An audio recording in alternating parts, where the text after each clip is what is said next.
এটা কোনো কোরআন না, এটা মোহাম্মদের একটা কবিতা, মিথ্যা কবিতা। আমাদের সব চেষ্টা ব্যর্থ হয়ে গেল।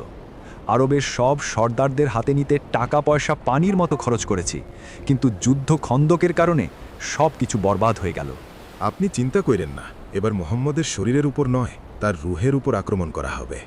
এর মানে কালো জাদুর ব্যবহার করবে? জি, ঠিক বুঝেছেন, খুব ভালো সিদ্ধান্ত। আর এখন এটা ছাড়া কোনো রাস্তাও খোলা নাই। এই গল্পটা সেই ইনসানের যে নবীর ওপর জাদু করেছিল।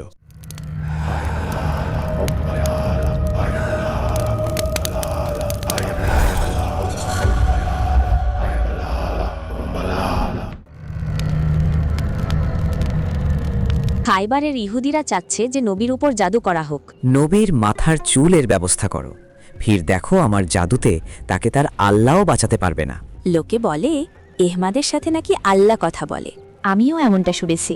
ঠিক আছে, এবার তার আল্লাহও বুঝে যাবে যে আমি সেই রাক্ষস যার ভুকে মানুষের শরীর পুড়ে কয়লা হয়ে যায়। এই গল্পটা সেই প্রশ্নের যার উত্তর আমরা এখনো খুঁজি। এই লজিকটা বুঝতে পারছি না। যখন আল্লাহর নবী কোরআনের সেই বোঝা কাঁধে নিয়েছে যা একটা পাহাড়কে ভেঙে ফেলতে পারে, তাহলে তার ওপর জাদু কিভাবে হতে পারে? কোরআন হলো আত্মার শক্তি, আর জাদু হলো এমন একটি বিষয় যার মধ্যে পরীক্ষা রয়েছে। कुरान की गहराई में उतरेगा तो जवाब मिल जाएगा।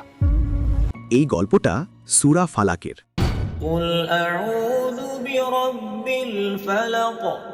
সূরা ফালাক হল মানুষের মনের অ্যাংজাইটি আর ওভারথিংকিংয়ের একটা ঔষধ। ছোট থেকে এই সূরা আমরা সবাই হাজারবার পড়েছি, কিন্তু আফসোস এই সূরার অর্থ আমরা কয়জন জানি? কেন মহান আল্লাহ তাআলা এই সূরা নাজিল করলেন, আর এই সূরা থেকে আমরা কি শিখতে পারি, আর কিভাবে আল্লাহর এত প্রোটেকশনের মধ্যেও নবী পাক সাল্লাল্লাহু আলাইহি ওয়াসাল্লামের ওপর কালো জাদু করা হলো? এই সমস্ত প্রশ্নের উত্তর জানব আজকের ভিডিওতে।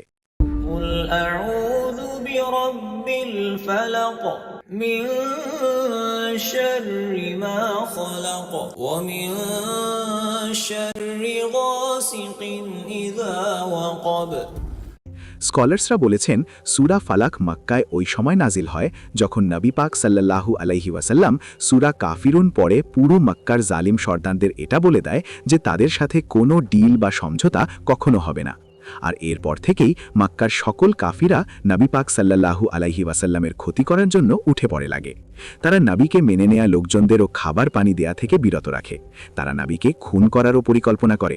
আর এরপর এই সূরা ঠিক তখন নাজিল হয় যখন নবী পাক সাল্লাল্লাহু আলাইহি ওয়াসাল্লামের ওপর কালো জাদু করা হয়েছিল।